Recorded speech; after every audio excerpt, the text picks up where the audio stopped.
In the 1980s, New Delhi began building Rohini, a sprawling residential district designed to bring heavy urban planning to a booming population.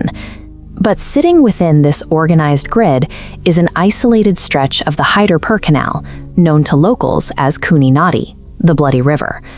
According to the urban legend, this specific stretch of water is actively cursed. A supernatural force haunts the canal, drowning anyone who touches the water.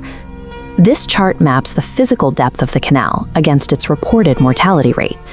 The death toll climbs unusually high for an urban waterway. But look closely at the water level itself. Khooni Nadi is incredibly shallow, only reaching ankle to waist deep. How do grown adults and children continually drown in water that doesn't even reach their chests? The geography of the stream completely contradicts its reputation as a drowning hazard. If the water itself isn't deep enough to kill you, something else has to be responsible. To explain away that lack of depth, the mythology around the river adapted. Residents report hearing screams in the dead of night, claiming an invisible vacuum beneath the surface actively sucks victims down into the mud. Basic physics rules that out. Slow-moving, shallow urban canals simply do not generate the hydrological suction forces required to pull a struggling person underwater against their will. If an invisible current isn't dragging people to their deaths, a much more grounded reality is taking place along those banks under the cover of darkness. Ghost stories don't materialize out of thin air. Communities use the supernatural as a placeholder, a way to fill the vacuum of truth when the actual events are too dark to face directly. We can see exactly how this works by looking at the Supreme Court of India's 2023 ruling on a man named Prem Singh. The court records detail a horrific event that took place near the canal on the evening of May 3, 2009. That Sunday, Singh took his two young sons, Jitesh, age 9, and Sunny, age 6, to the Haiderpur Canal. He told them they were going out to have some fun near the water. Shortly after, Singh claimed the boys accidentally slipped into the canal. To sell the story, he jumped into the water himself, thrashing around and swimming a short distance in a highly performative attempt to rescue them. He then climbed out and immediately began building an alibi.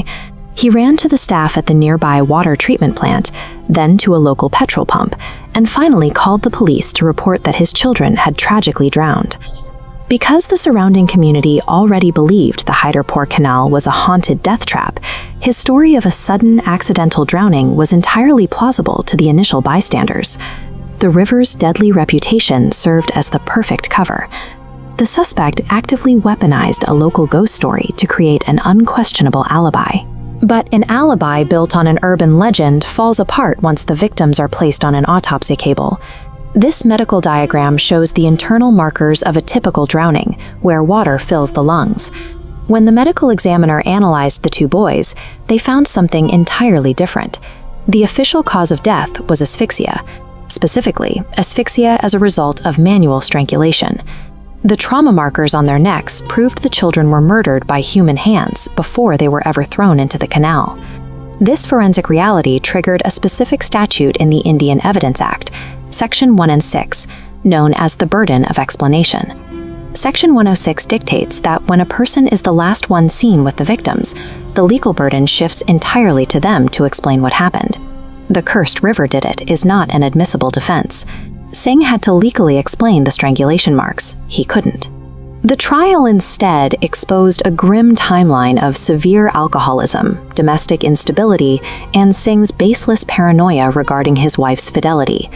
Forensic science and strict legal statutes leave zero room for the supernatural. They strip away the mythology and force human beings to take accountability for human crimes. Prem Singh was ultimately convicted of double murder and evidence tampering. The river never touched his children until after they were already dead. If this heavily publicized incident was actually a brutal homicide disguised as an accidental drowning, it raises a larger question about the rest of the Khooni Nadi's body count. How many other supposed victims of the curse were actually unrecorded suicides or quiet murders? This map illustrates how locations labeled as haunted hotspots almost perfectly overlap with urban blind spots. Unlit, isolated areas naturally attract individuals looking to commit crimes or take their own lives away from the public eye. A cursed location is rarely supernatural. It is simply a geographical dead zone that provides a convenient, built-in narrative to explain away the tragedy that happens there. Why does society so readily embrace the myth of the Khooni Nadi over the hard forensic truth? Communities use these urban legends as a form of psychological armor. It is significantly easier for a neighborhood to believe a local stream is possessed by demons than to stomach the horrific reality that a father could manually strangle his own 6- and 9-year-old sons. The next time you hear an urban legend about a doomed or haunted location, look past the ghost story and examine the physical and forensic realities of the environment. Haunted places act as blank canvases for human darkness. The real monsters are never hiding beneath the water.